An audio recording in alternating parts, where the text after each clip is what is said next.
ওহে লোক সকল, তোমাদেরকে কি আমি বলে দিব না জান্নাতি মানুষ কারা? আপনারা জানতে চান জান্নাতি কারা? জানতে চান ভাই? আল্লাহু আকবার। আল্লাহ আমাদের সবাইকে জান্নাতি হওয়ার তৌফিক দান করুন।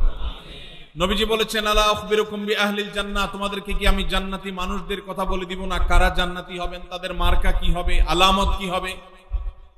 ভাইরা আমার, নবীজি সাল্লাল্লাহু আলাইহি সাল্লাম বলেছেন, দেখুন জান্নাতি মানুষের মার্কা কি, আলামত কি। জান্নাতি মানুষের মার্কা বা আলামত তার লেবাস বা পোশাকে যতটা প্রকাশিত হয়, তার চেয়ে বেশি তার আচরণে প্রকাশিত হয়। নবীজি বলেছেন, কুল্লু দাঈফিন মুতাদাঈফ, প্রত্যেক ওই ব্যক্তি যে বিনয়ী হয়ে থাকে, নিরীহ টাইপের মানুষ, কেউ ধাক্কা দিলেও পারতপক্ষে পাল্টা ধাক্কা দিতে চায় না, এড়ায় চলে আসে। কেউ তাকে চরম অপমান করছে, সে চাইলে প্রতিশোধ নিতে পারে, কিন্তু মাথাটাকে নিচু করে সে জায়গা থেকে সরে যায়। এরকম লোক কিছু লোক আছে না নাই? আমাদের সমাজ তাদেরকে বোকাশোকা মনে করে, আমাদের সমাজ তাদেরকে দুর্বল মনে করে, আমাদের সমাজ তাকে নিরীহ এবং অসহায় মনে করে, বেকুব বা নির্বোধ মনে করতে পারে সমাজ। কিন্তু আল্লাহর নবী বলছেন, এই মানুষগুলো তাদের যদি ঈমান, বেসিক যে বিষয়গুলো আছে, ফরজ বিধানগুলো আছে, সেগুলো যদি তারা ঠিকঠাক মতো পালন করে থাকে, তাহলে এই লোকগুলো জান্নাতি হওয়ার সম্ভাবনা অনেক জোরালো। ভাইরা আমার, বিনয়ী বা নিরীহ মানুষ আমাদের সমাজে পরিমাণে কম না বেশি? কম। আর এর বিপরীতে একই হাদিসে নবীজি বলেছেন, আলা আখবিরুকুম বিআহলিন নার, তোমাদের কি আমি বলে দিব না যে জাহান্নামী কারা হবে, কারা জাহান্নামে যাবে, তাদের মার্কা কি বলে দিব? নবীজি সাল্লাল্লাহু আলাইহি সাল্লামকে যখন বলা হলো, হ্যাঁ আল্লাহ রাসূল অবশ্যই বলুন, তখন তিনি বলেছেন, কুল্লু উতুল্লিন জাওয়াজিন মুস্তাকবির, গোয়ার কিসিমের মানুষ, ঘাড় মোটা, তেড়া, রূঢ় স্বভাবের, শক্ত প্রকৃতির, দিলের ভিতরে কোনো নরম নাই, কোমলতা নাই, কোনো প্রকার বিনম্রতা নাই, মমতা নাই, যেটাকে বলা হয় শক্ত হৃদয়ের, শক্ত মনের মানুষ আছে না নাই? অহংকারী, তার ভিতরে কোনো বিনয় নাই, সব সময় তেড়া তেড়া কথা বলে, সব সময় গোড়ার মতো গায়ের জোর দেখায়, আছে না নাই? আমাদের দেশে কখনো রাজনৈতিক পাওয়ারে, কখনো টাকার জোরে, কখনো ক্ষমতার জোরে, কখনো বাপ চাচার দাপটে, মামু খালুর দাপটে মানুষ অহংকারী হয়, হয় কি হয় না? আবার অনেক সময় কোনো কারণ ছাড়াও মানুষ অহংকারী হয়। নবীজি সাল্লাল্লাহু আলাইহি সাল্লাম বলেছেন, আল্লাহর সবচেয়ে ঘৃণিত মানুষ হলো যে অহংকার করার মতো কিছু নাই, অথচ তারপর সেও অহংকার করে। আমরা এমন একটা সমাজে বসবাস করছি, একজন প্রাপ্তবয়স্ক মানুষ তো অনেক পরের কথা, ছোট ছোট বাচ্চা কাচ্চাকেও দেখবেন আচরণের মধ্যে এমন পরিমাণ যুদ্ধ যুদ্ধ ভাব, এমন পরিমাণ মার মার কাট কাট ভাব, এমন পরিমাণ অহংকার ভাব, এমন পরিমাণ আপনার সব ভেঙে চড়ে শেষ করে ফেলবে এমন ভাব। ঘরে ঘরে দেখবেন বাচ্চাদের মধ্যে টেন্ডেন্সি আসছে না, আসে নাই? আমরা আমাদের শৈশবে দেখেছি ছোট ছোট পিচ্চি পোলাপান একেবারে চুপচাপ থাকে, আর এখন দেখবেন যে 2, 3, 4 বছর পোলাপান পর্যন্ত দেখবেন যে চুন থেকে নুন খসলেই ভাঙচুর শুরু, রিয়াক্ট শুরু, ঠিক না বেঠিক? বাপমা পর্যন্ত তাদের সেই দুঃস্বভাবকে রোগ মনে করে না, তারা আবার অহংকার করে, অনেক রাগী, অনেক রাগী, যেভাবে বলে তাতে মনে হয় যে বাপমা এটাতে অনেক গর্বিত, মানে তার মধ্যে ব্যাটাগিরি অনেক বেশি। আসলে যে বাচ্চা মোটামুটি রুগী হয়ে রয়েছে নানা কারণে, সেটা বোঝার মতো ক্ষমতা মা বাপের। ভাইরা আমার, নবী করিম সাল্লাল্লাহু আলাইহি সাল্লামের একটি হাদিস আপনাদেরকে শোনাতে চাই, আবু দাউদে বর্ণিত হয়েছে। নবীজি সাল্লাল্লাহু আলাইহি সাল্লামের সম্পর্কে বলেছেন, আনা যাইমুন বিবাইতিন ফি রাবাদিল জান্নাতি লিমান তারাকাল মিরাআ ওয়া ইন কানা মুহিক্কা, যে ব্যক্তি কোথাও ঝগড়া এড়ায় চলবে। কি এড়ায় চলবে ভাই? ঝগড়া।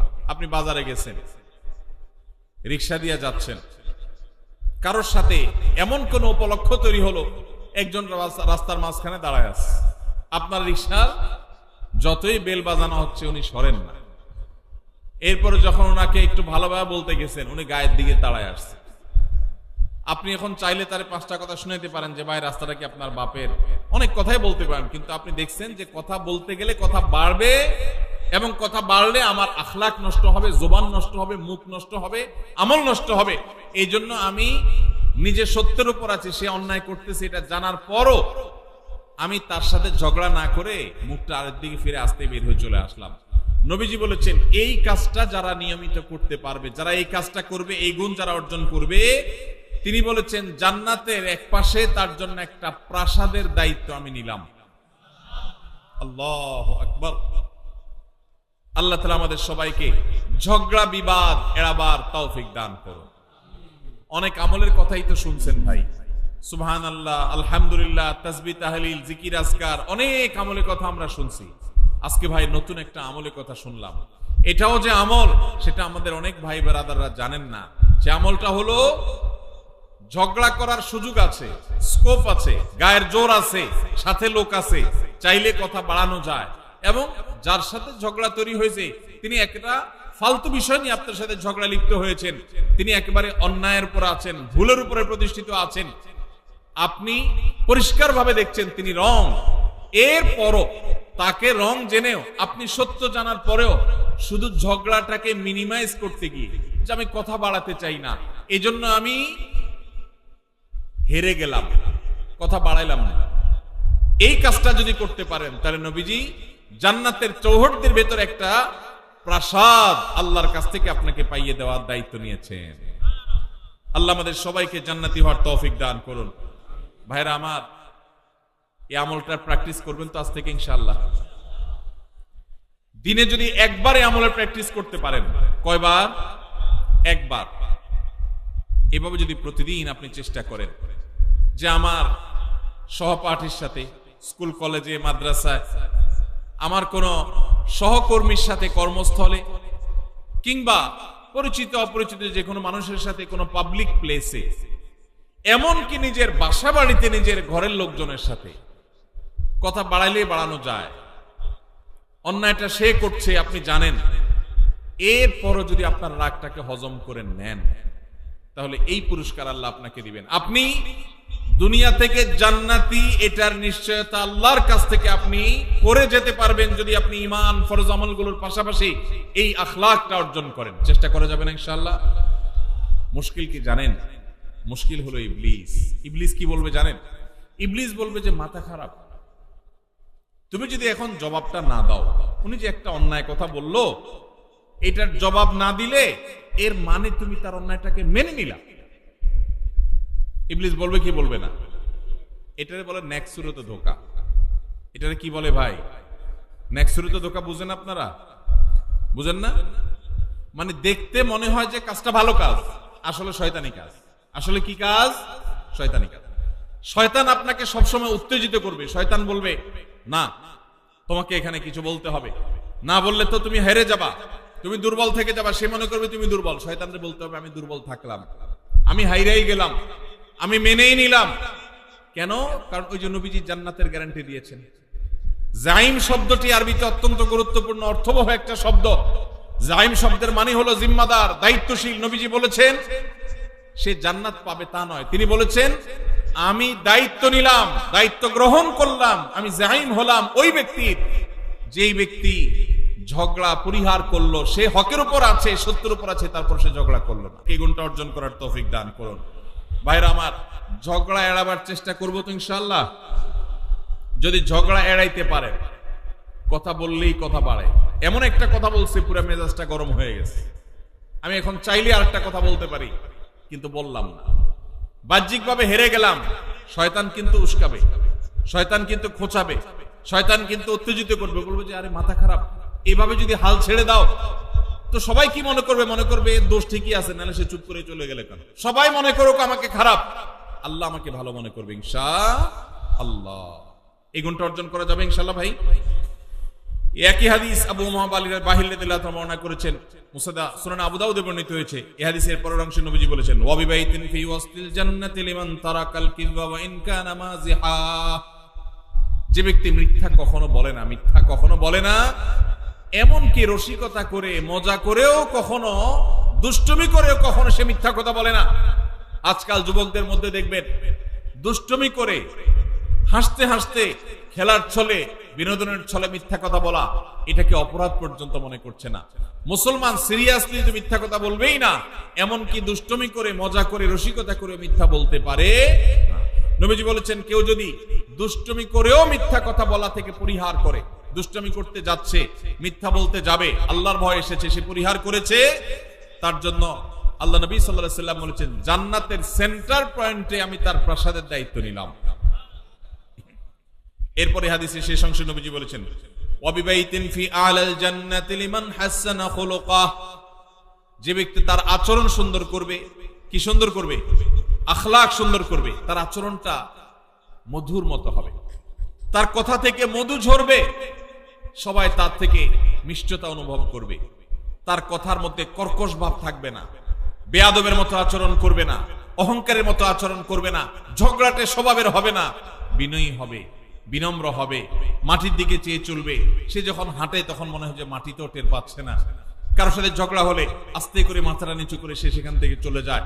সবাই তাকে বোকাশোকা মনে করে, কিন্তু এই যে নিরীহ কিসিমের মানুষ, জান্নাতীর মার্কা যাদের মধ্যে সবচেয়ে বেশি, সে মানুষ সম্পর্কে নবীজি বলেছেন যে ব্যক্তি তার সার্বিকভাবে আচরণটা সুন্দর করবে, কারোর হক মারবে না, সবার হক আদায় করে দিবে, সবার যার যার প্রাপ্য পরিশোধ করে দিবে, সবার সাথে আচরণটা সুন্দর করবে, কারোর সাথে রূঢ় আচরণ করবে না, খারাপ ব্যবহার করবে না, গালমন্দ করবে না, এবং মানুষের সামনে উচ্চবাচ্য করবে না, বেয়াদবি করবে না, ঝগড়া ফাসাদ করবে না। আখলাককে যে সুন্দর করবে, আচরণ যার ভালো হবে, যার অমায়িক আচরণে এলাকাবাসী সবাই বলবে হ্যাঁ লোকটার আচরণ অমায়িক। নবীজি বলেছেন এরকম যদি কেউ আখলাককে সুন্দর করতে পারে, জান্নাতের সর্বোচ্চ শিখরে সর্বোচ্চ মাকামে আল্লাহ তাআলা তাকে প্রাসাদ, আল্লাহর পক্ষ থেকে নবীজি প্রাসাদ পাইয়ে দিবেন ইনশাআল্লাহ। ভাইরা আমার, আমরা আমাদের আখলাক সুন্দর করবো তো ইনশাআল্লাহ। তাহলে এখানে জান্নাতের তিনটা স্তরের কথা আমরা জানলাম। নাম্বার 1, জান্নাতের এরিয়ার মধ্যে আল্লাহ নবী জান্নাতের একটা প্রাসাদের দায়িত্ব নিয়েছেন। নাম্বার 2, জান্নাতের একেবারে সেন্টার পয়েন্টে জান্নাতের দায়িত্ব নিয়েছেন, প্রাসাদের দায়িত্ব নিয়েছেন। আর জান্নাতের সর্বোচ্চ যে মাকাম বা স্তর আছে, সেই স্তরে আল্লাহ তাআলার পক্ষ থেকে আল্লাহ নবী সাল্লাল্লাহু আলাইহি সাল্লাম একটা প্রাসাদ নিয়ে দেওয়ার দায়িত্ব নিয়েছেন। এই যে তিনটা জান্নাতের স্তরের কথা নবীজি বলেছেন, এর কোনোটা দেখবেন আমাদের যে আমলগুলোকে আমরা সাধারণত জিকির আজকার, নফল রোজা, নফল নামাজ বা এই জাতীয় আমলগুলোকে আমরা একমাত্র নেকামল মনে করি, এরকম কোনোটার সাথে সম্পৃক্ত নয়। নবীজি যেগুলো বলেছেন তার সবগুলো সম্পর্ক হলো আমাদের আচরণের সাথে। কিসের সাথে ভাই? আচরণের সাথে। আজকের এই মাহফিল থেকে আচরণ সুন্দর করবো তো ইনশাআল্লাহ, আচরণ সুন্দর করবো তো ইনশাআল্লাহ। ঝগড়া করব না, ঝগড়া করব না। এই যে রমজান আসছে সামনে, একটা হাদিস আপনারা সবাই শুনেছেন, নবীজি সাল্লাল্লাহু আলাইহি সাল্লাম বলেছেন যে ব্যক্তি রোজাদার অবস্থায় তার সাথে কেউ ঝগড়া করতে আসলো, রোজাদার অবস্থায় কেউ কি করতে আসলো ভাই? ঝগড়া করতে আসলো। যখন কেউ কথা বাড়াচ্ছে, ঝগড়া করবে, এরকম পরিস্থিতিতে সে যদি বলে ইন্নী সায়েম, ইন্নী ইমরাউন সায়েম, আমি রোজাদার মানুষ, আমি তোমার ঝগড়ার উত্তর দিতে পারতাম কিন্তু দিলাম না, কারণ আমি রোজাদার, রোজাদার ঝগড়া করা নিষেধ। দেখুন নবীজি সাল্লাল্লাহু আলাইহি সাল্লাম রমজান মাসে রোজা রেখে ঝগড়া না করার যেন ট্রেনিং আমরা নেই, অভ্যাস যেন করি, এজন্য পুরো রমজান মাসে ঝগড়া নিষিদ্ধ করে দিয়েছেন। অতএব ঝগড়া ছাড়ার এই অনুশীলন, এই ট্রেনিং, এই প্রশিক্ষণ, এই অভ্যাস আমরা গড়ে তুলব ইনশাআল্লাহ। আল্লাহ আমাদের সবাইকে সেই তৌফিক দান করুন। ভাইরা আমার, নবী করিম সাল্লাল্লাহু আলাইহি সাল্লামের এই একটা আমল, এটা যদি আমরা নিজেদের মধ্যে আনতে পারি, আমরা জান্নাতি হয়ে যাওয়ার পথ অনেক সহজ হয়ে যাবে। আল্লাহ আমাকে, আপনাকে, আমাদের সবাইকে আমলের তৌফিক দান করুন। ভাইরা আমার, এখন আপনারা বলবেন ভাই কোন অন্যায় কাজের বিরুদ্ধে কি আমরা কথা বলবো না? সেখানে যদি বিতর্ক হয়, সেখানে যদি দুইটা কথা বাড়াবাড়ি হয়, তাও কি আমরা করবো না? আল্লাহ তাআলা সে সম্পর্কে বলেছেন উদউ ইলা সাবিলি রাব্বিকা বিল হিকমাতি ওয়াল মাউইযাতিল হাসানাহ ওয়াজাদিলহুম বিল্লাতী হিয়া আহসান। আল্লাহর পথে আহ্বান করতে গিয়ে, মানুষকে ভালো পথে দাওয়াত দিতে গিয়ে যদি কখনো বিতর্ক, বৎসা, কথা বাড়াবাড়ির দরকার হয়, তাহলে সেটা সর্বোত্তম উপায় হবে ফাইযাল্লাযী বাইনাকা ওয়া বাইনাহু আদাওয়া কাআন্নাহু ওয়ালিয়্যুন হামীম। আপনার এই বিবাদ আপনার এই মতপার্থক্য বিবাদ তো নয়, মতপার্থক্য এটা এত সুন্দর হবে যে যার সাথে আপনি বিতর্ক করছেন সেখানেও মধুমাখা থাকবে, আন্তরিকতা থাকবে, মায়া মমতা থাকবে।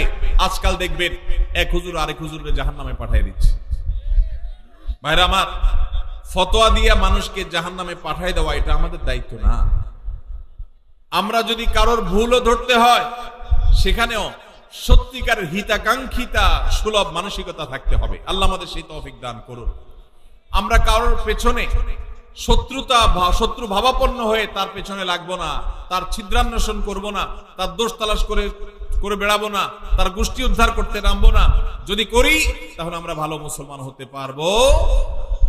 আজ আমাদের সমাজে নামাজি কালামি মানুষ কম বেশি পাবেন।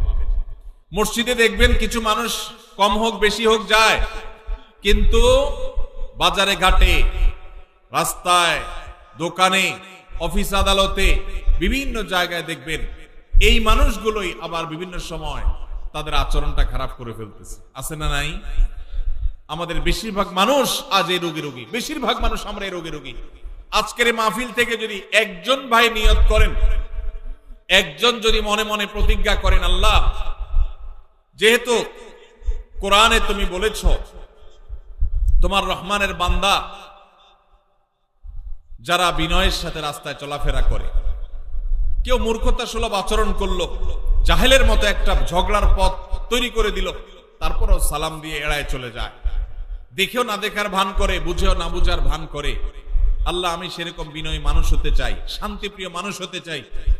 এই প্রতিজ্ঞা করে যদি এখান থেকে যান, আর প্রতিদিন যদি আপনি রাতে শোয়ার আগে নিজের পরীক্ষা নিজে নেন যে আমি আজকে সারাদিনের মধ্যে একটা লোকের সাথেও ঝগড়া চাইলে করতে পারতাম কিন্তু আমি করলাম না আল্লাহর জন্য, এই এক্সারসাইজটা একবারও করছি কিনা। যদি এটা করতে পারেন তাহলে আমি মনে করব আজকের মাহফিল সফল এবং সার্থক। আল্লাহ আমাদের সবাইকে সেই তৌফিক দান করুন।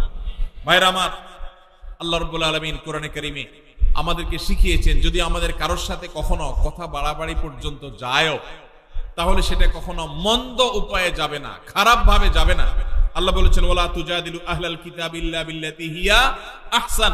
আহলে কিতাবদের সাথে, ইহুদি খ্রিস্টানদের সাথেও যদি তোমাদের কখনো ধর্মীয় বিষয়ে বিতর্ক তৈরি হয় তো খবরদার তোমরা বিতর্ক করবে বিল্লাতি হিয়া আহসান, সবচেয়ে সুন্দর উপায়ে। আমাদের নবী করিম সাল্লাল্লাহু আলাইহি সাল্লামের সাথে মক্কার মুশরিকদের সাথে, মদিনার ইহুদিদের সাথে আদর্শিক দ্বন্দ্ব ছিল না, কিন্তু আমাদের নবীজি কখনো মুখ খারাপ করেছেন? কি বলেন? মুখ খারাপ করেছেন, ঝগড়াঝাটি করেছেন, গন্ডগোল ফাসাদ করেছেন। আমরা ইসলামের নামে একদল আরেক দলের সাথে মারামারি লিপ্ত হইতে দেখি না। এটা কি সঠিক ইসলাম না ভুল ইসলাম? আমরা ফেসবুকে এক মতের মানুষ আরেক মতের মানুষের গোষ্ঠী উদ্ধার করতে দেখি না। এটা কি সঠিক ইসলাম না ভুল ইসলাম? আল্লাহ আমাদেরকে সঠিক ইসলাম চর্চা করার তৌফিক নসিব করুন। ভাইরা আমার, কারা কারা ঝগড়া যতটুকু করার স্বভাব আছে এটাকে কমাবার নিয়ত করেছেন একটু হাত তুলে দেখান। আল্লাহ আপনি আমাদের সবার আখলাক গুলাকে সুন্দর করে দেন। আল্লাহ আমাদেরকে আপনি শান্তিপ্রিয় মানুষ বানিয়ে দেন। আল্লাহ আমাদেরকে আপনি আল্লাহ আপনার ওলি বানিয়ে দেন। আল্লাহ আমরা যেন নম্র ভদ্র মানুষ হয়ে যেতে পারি সেই তৌফিক দান করেন। জান্নাতি লোকের মার্কা নিয়ে দুনিয়া থেকে যাওয়ার তৌফিক দান করেন। আজকের মাহফিল থেকে আমাদের অন্তরকে আপনি পরিবর্তন করে দেন। ভাইরা আমার, নবীজি সাল্লাল্লাহু আলাইহি সাল্লাম বলেছেন মা দাল্লা কওমান বাদি হুদান কানু আলাইহি ইল্লা উতুল জাদাল। নবীজি বলেছেন আমার পরে কোন সম্প্রদায়, কোন এলাকার মানুষ, কোন জাতি তারা যদি গোমরাহ হয় তো মনে রাখবে তাদের মধ্যে গন্ডগোল, ফাসাদ, মারামারি, ঝগড়া, বিবাদ এগুলো বৃদ্ধি হবে। এই কারণেই তারা হক থেকে বিচ্যুত হবে, গোমরাহ হবে। মানুষ যখন বিতর্ক প্রবণ হয়, বৎসা প্রবণ হয়, ঝগড়া করা তার স্বভাবের মধ্যে চলে আসে, আল্লাহ হক থেকে তাকে দূরে সরায় দেন। সে হক হারিয়ে ফেলে, বিভ্রান্ত হয়ে যায়। এজন্য ভাইরা, জান্নাতে যাওয়ার যদি প্রত্যাশা থাকে তাহলে মাটির মানুষ হতে হবে, গোয়ার নয়, অহংকারী নয়, বিনয়ী হতে হবে। সমাজের মানুষ বলবে একটু বোকাশোকা, কিন্তু আল্লাহর কাছে আপনি চালাক। সমাজের মানুষ বলবে একটু বেকুব, কিন্তু আল্লাহর কাছে আপনি বুদ্ধিমান। আল্লাহ আমাদের সবাইকে সেই মানুষ হওয়ার তৌফিক দান করুন। সবাই চেষ্টা করবো তো ইনশাআল্লাহ। আল্লাহু আকবার। আমরা যদি এই মাহফিল থেকে ডক্টর খন্দকার আব্দুল্লাহ জাহাঙ্গীর রহমাতুল্লাহ মতো আখলাক নিয়ে যেতে পারি, আপনারা দুইবার এই মাহফিলে এই মাঠ থেকে স্যারের আলোচনা শুনেছেন। এর আগে অনলাইনে অফলাইনে আগে পরে আপনারা শুনেছেন। স্যার কি কখনো আরেক আলেমের গোষ্ঠী উদ্ধার করতে দেখেছেন কখনো?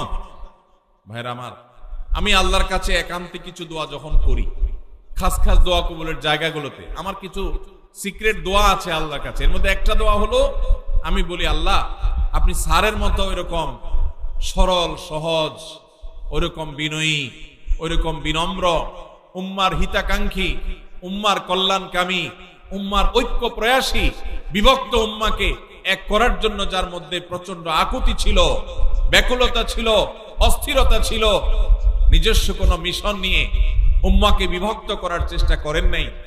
আপনি স্যারের মতো সে আখলাক, সে বিনয়, সেই নম্রতা, সেই সুন্দর হাসি, সেই সরলতা, এগুলো আপনি আমাকে দান করেন। আমি একান্তে আল্লাহর কাছে যে কয়েকটা দোয়া সবসময় করার চেষ্টা করি, মধ্যে এই দোয়াটা আমি নিয়মিত করি। আল্লাহ রাব্বুল আলামিন আমাদের সবাইকে আমাদের প্রিয় নবী সাল্লাল্লাহু আলাইহি সাল্লামকে অনুসরণ করে বিনয়ী হওয়ার তৌফিক দান করুন। ভাইরা আমার, আমাদের সমাজে গোয়ার মানুষের অভাব নাই। রাস্তা ঘাটে, স্কুলে, কলেজে, ভার্সিটিতে এক এক ঘাট তেড়া মানুষ, অহংকারের ঠেলায়, অহংকারের চোটে দেখবেন যে মানুষ টিকার মতো অবস্থা নাই। হাদিস বলছে এগুলা জাহান্নামী হওয়ার আলামত। কিসের আলামত?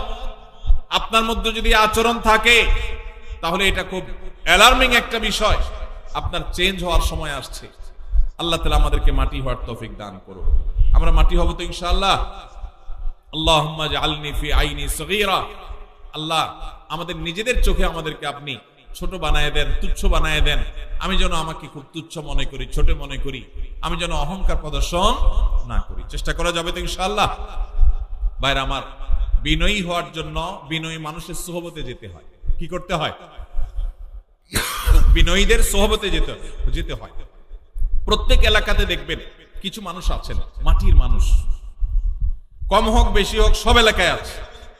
আপনার এলাকাতে আপনি খুঁজবেন, আপনার মাদ্রাসা আপনি খুঁজবেন, সবচেয়ে নিরীহ টাইপের মানুষকে, ভদ্র মানুষকে, পারতপক্ষে ঝগড়া করে না, তার সাথে বেশি উঠা বসা করবেন, তার সান্নিধ্য, সাহচর্য, তার সোহবত বেশি বেশি নিবেন এবং আল্লাহর কাছে একান্তে চোখের পানি ফেলে দোয়া করবেন, আল্লাহ আমি বদাখলাক। ভাইরা আমার, আখলাকের চাইতে ওজনে কিছু নাই। এই যে হাদিসে দেখলেন আবু উমামা বাহিল রাদিয়াল্লাহু তাআলা আনহু বর্ণনা করেছেন, সুনান আবু দাউদের হাদিস, নবীজি বলেছেন আমি ওই ব্যক্তিকে জান্নাতের সর্বোচ্চ জায়গায় আল্লাহর কাছ থেকে প্রসাদ সেখানে আদায় করে দিব যেই ব্যক্তি তার আখলাকটা সুন্দর করতে পেরেছে। আল্লাহু আকবার। নবীজি এটা বলেন নাই যে সবচেয়ে বেশি নফল রোজা রাখে, যে সবচেয়ে বেশি বড় পাগড়ি বাঁধে, যে সবচেয়ে বেশি তাসবিহ তাহলিল করে, যে সবচেয়ে বেশি নফল রোজা করে, যে সবচেয়ে বেশি দান সাদেকা করে, যে সবচেয়ে বেশি ওয়াজ করে, যে সবচেয়ে বেশি ওয়াজ শুনে, যে সবচেয়ে বেশি অন্য ভালো আমল করে। নবীজি বলেন নাই তার জন্য জান্নাতের সর্বোচ্চ জায়গা আমি প্রসাদ আল্লাহর কাছ থেকে আদায় করে দিব। নবীজি বলেছেন যার আখলাকটা সুন্দর, যার আচরণটা সুন্দর, যার স্ত্রী বলে না আমার স্বামীর ব্যবহার ভালো, তার মতো অমায়িক মানুষ হয় না। যার প্রতিবেশী বলে উনি আমাদের কখনো কষ্ট দেন না, বিরক্ত করেন না, কখনো হক নষ্ট করেন না। যিনি বাজারে গেলে কারোর সাথে গায়ে পড়ে ঝগড়া তো দূরের কথা, কেউ বা গায়ে পড়ে ঝগড়া করতে আসলে নিজে হেরে গিয়েও আরেকজনকে জিতে দিয়ে চলে আসেন। এই বিনম্র মানুষগুলোকে নবীজি এত বড় সুসংবাদ দিয়েছেন। আপনারা অনেকেই হাদিসটি শুনেছেন। নবীজি সাল্লাল্লাহু আলাইহি ওয়াসাল্লাম বলেছেন মা মিন শাইইন ইউদাউ ফিল মিজানি ইয়াউমাল কিয়ামাতি আসকালু মিন হুসনিল খুলুক। কিয়ামতের দিন মানুষের উত্তম আচরণের চাইতে ওয়েটফুল কোন আমল কিয়ামতের ময়দানে আর উঠবে না। কিয়ামতের ময়দানে সবচেয়ে ভারী আমল হবে মানুষের উত্তম আচরণ। ভাই, কিয়ামতের দিন মানুষের আমল কি গণা হবে না মাপা হবে? আমল কি আল্লাহ তাআলা গুনবেন না মাপবেন? তাহলে মাপলে আমল বেশি ওজনে যেন হয়, ওয়েটফুল যেন হয়, সেই চেষ্টা করতে হবে। যত আমল আছে এর মধ্যে ঈমানের পর সবচেয়ে ভারী আমল, সবচেয়ে ওয়েটফুল আমল হলো আমাদের আচরণগুলো। আচরণ সুন্দর করা যাবে তো ইনশাআল্লাহ। মুখ দিয়া যাদের গালি বাইর হয় তার আচরণ কি ভালো না খারাপ? গালি বাইর হলে আচরণ কি ভালো না খারাপ? এই মাহফিলে কয়জন বুকে হাত দিয়া বলতে পারবেন আমি কখনো কাউকে গালি দেই নাই বা দেই না? আমি হাত তুলতে বলতেছি না, হাত তুলতে বললে হয়তো একটাও বা দু চারটাও টিকবে কিনা সন্দেহ। ভাইরা আমার, অনেক ভালো ভালো মানুষ আছে, দাড়িও লম্বা আছে, মাথার টুপিটাও মাশাআল্লাহ অনেক সুন্দর। বাংলায় প্রবাদী আছে হাজী সাহেবের মুখ খারাপ, আছে না নাই? হাজী সাহেবের কি খারাপ? হাজী সাহেবের দাড়িটা খারাপ না, কিন্তু টুপিটাও খারাপ না, জুব্বাটাও মাশাআল্লাহ মক্কা শরীফ থেকে আনছে, খারাপ না। শুধু খারাপ কোনটা? মুখটা খারাপ। এই মুখ খারাপ আলা মানুষ কি ভালো আচরণকারী না খারাপ আচরণকারী? খারাপ আচরণ মানুষকে সবচেয়ে বেশি জাহান্নামে নিয়ে যাবে। নবীজি সাল্লাল্লাহু আলাইহি সাল্লাম বলেছেন, আলা আদুল্লুকুম, তোমাদেরকে কি আমি বলে দিব না? নবীজিকে জিজ্ঞাসা করা হয়েছিল, সুইলা রাসূলুল্লাহ সাল্লাল্লাহু আলাইহি সাল্লাম আন আকসারি মা ইউদখিলুন নাস আল জান্নাহ, সবচেয়ে বেশি মানুষকে জান্নাতে নিবে কোন জিনিস? ভাইরা আমার, জানা আছে কারো? সবচাইতে জান্নাতে মানুষকে বেশি নিবে কিসে? নবীজি বলেছেন আল ফামু ওয়াল ফারাজ। আল ফামু ওয়াল ফারাজ, এই ঠোঁট, এই মুখ, এটা দিয়ে যদি সে সুন্দর কথা বলে, খারাপ কথা না বলে, এই মুখকে যদি সে সুন্দরভাবে ব্যবহার করতে পারে, আর সম্ভ্রমকে যদি কেউ রক্ষা করতে পারে। এখন দেখবেন এই দুইটার দুর্ভিক্ষ চলছে, সবই পাবেন। নামাজি, রোজাদার, হাফেজ, আলেম, হাজি সাহেব, গাজী সাহেব, দানকারী সাহেব, জুব্বালা সাহেব, দাড়িয়ালা সাহেব, পর্দালা সাহেব, বোরকালা সাহেব, সব সাহেব কম বেশি পাবেন। কিন্তু এই সাহেব আপনি খুব বেশি দেখাতে পারবেন না, যেই সাহেবের দুই ঠোঁট দিয়া কখনো বাজে কথা বের হয় নাই। তার স্ত্রী সাক্ষ্য দিবে যে আমি এত বছর সংসার করেছি, মুখ দিয়া কখনো একটা খারাপ কথা বের হয় নাই। এই মায়ের পুত যদি কারো থাকে, তাহলে এই লোকটা হলো জান্নাতি।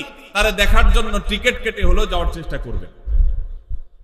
কে জান্নাতি হবেন সেটা আল্লাহ তাআলা ভালো জানেন, কিন্তু নবীজি যে বলেছেন জান্নাতি মানুষের মার্কার কথা, সেই মার্কা তার মধ্যে আছে, সেই হিসাবে বললাম। আল্লাহ তাআলা আমাদেরকে সেই মানুষ হওয়ার তৌফিক দান করুন। চেষ্টা করা যাবে তো ভাই ইনশাআল্লাহ? ভাইরে, আচরণটা সুন্দর করেন, আসেন আচরণটাকে, ব্যবহারটাকে সুন্দর করি, অমায়িক করি। চেষ্টা করা যাবে না ইনশাআল্লাহ? আল্লাহর কাছে আসেন, একটু দোয়া করি, আল্লাহ আমাদের আখলাকটা আপনি সুন্দর করে দেন। বলেন, আল্লাহ আমাদের আখলাকটা আপনি সুন্দর করে দেন। নবীজি দোয়া শিখাইছেন, তিরমিজিতে দোয়া বর্ণিত হয়েছে। দেখেন কত দোয়া নবীজি শিখাইছেন। আমরা শুধু ওই ইফতারের দোয়া জানি, খাওয়ান দাওয়ানোর দোয়াটা ভালো জানে বাঙালি, আর ঘুমের দোয়াটা আল্লাহুম্মা বিসমিকা আমুতু আহিয়া বেশিরভাগ লোক জানেন, আর খাইতে হয় বিসমিল্লাহ পড়ে, এটা সবাই জানেন। ইফতারের সময় দোয়া পড়তে হয়, এটা জানেন মাশাআল্লাহ।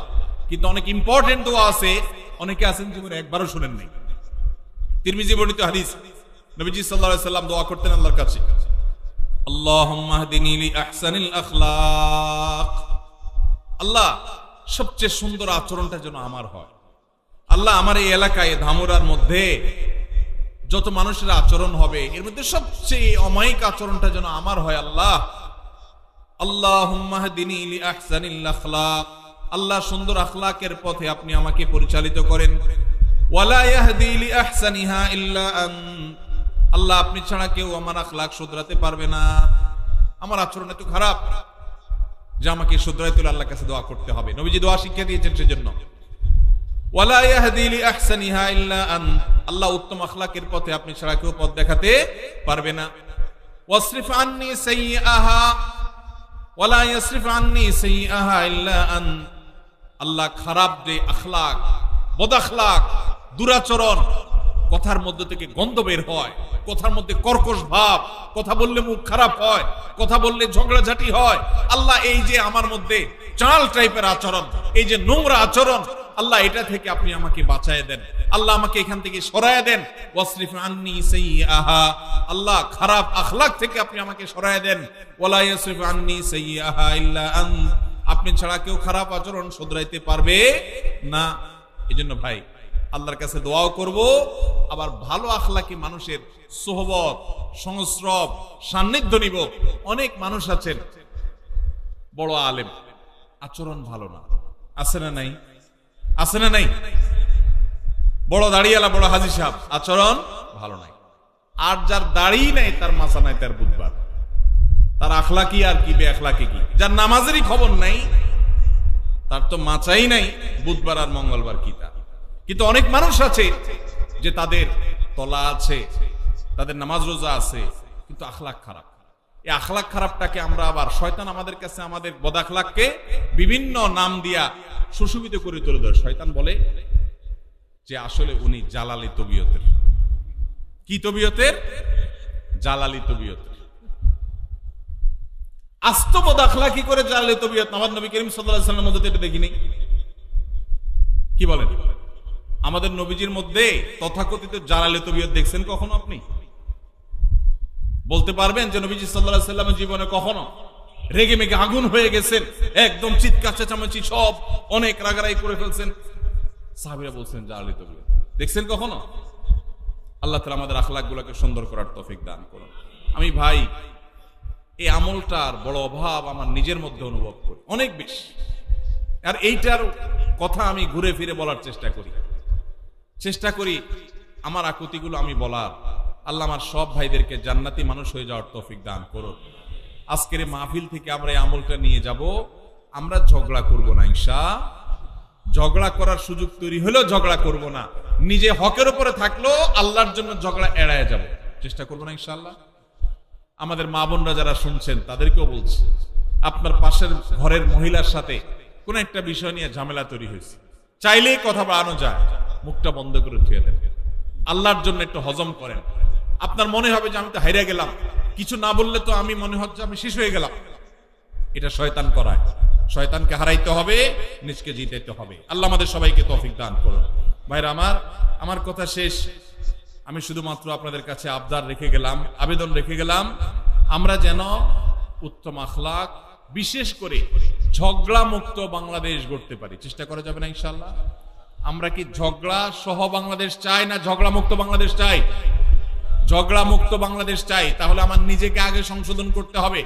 জগৎ ঠিক হয়ে যাবে আমি ঠিক হলে, আমি নিজে খারাপ, আমি চাই সব ফেরেশতা হয়ে যাক। হবে কোনোদিন? তাহলে আমরা চেষ্টা করবো তো ইনশাআল্লাহ। যত জায়গায় আপনি বাসে উঠছেন, বাসের পাশে সিটালার সাথে একটা ঝগড়ার ইস্যু তৈরি হয়েছে। কি হয়েছে? নাইট কোচে যাচ্ছেন, সামনের সিটে বসা, উনি ওনার সিটটাকে চেয়ার কোচে ডাউন করে দিছে, এমন ডাউন করে দিছে একবারে আপনার বুকের উপর এসে পড়ছে। ঝগড়া করার ইস্যু তৈরি হয়েছে না হয় নাই? সুন্দর করে যদি তাকে বুঝায় বলতে পারেন আলহামদুলিল্লাহ, আর যদি দেখেন যে না তিনি ভুল বুঝতেছেন, বলবেন ভাই সরি, ঠিক আছে থাক, আমার কোনো আপত্তি নেই ভাই, কষ্ট হচ্ছে, তারপর আপনি মেনে নিবেন, আপনি ভালো মুসলমান হতে পারবেন। আর যদি বলেন এই মিয়া সোজা করবেন নাকি আঙ্গুল মাখা করব, হ্যাঁ ভদ্র মানুষের ভাত নাই না, চিনছেন আপনি আমি কে, তাহলে বুঝবেন আপনার লক্ষণ খারাপ। আপনার লক্ষণ, এটা ছোট লোকের আচরণ। এটা কার আচরণ? আর বড় লোকের আচরণ হলো ভাই আপনি রাগ করেন না, সরি ভাই, আপনি মনে কিছু করছেন ভাই, ঠিক আছে ভাই থাক, দরকার নাই, এই যে আমি মেনে নিলাম, এটা হলো ভালো মানুষের গুণ। আল্লাহ আমাদেরকে ভালো মানুষের গুণগুলো অর্জন করার তৌফিক দান করুন।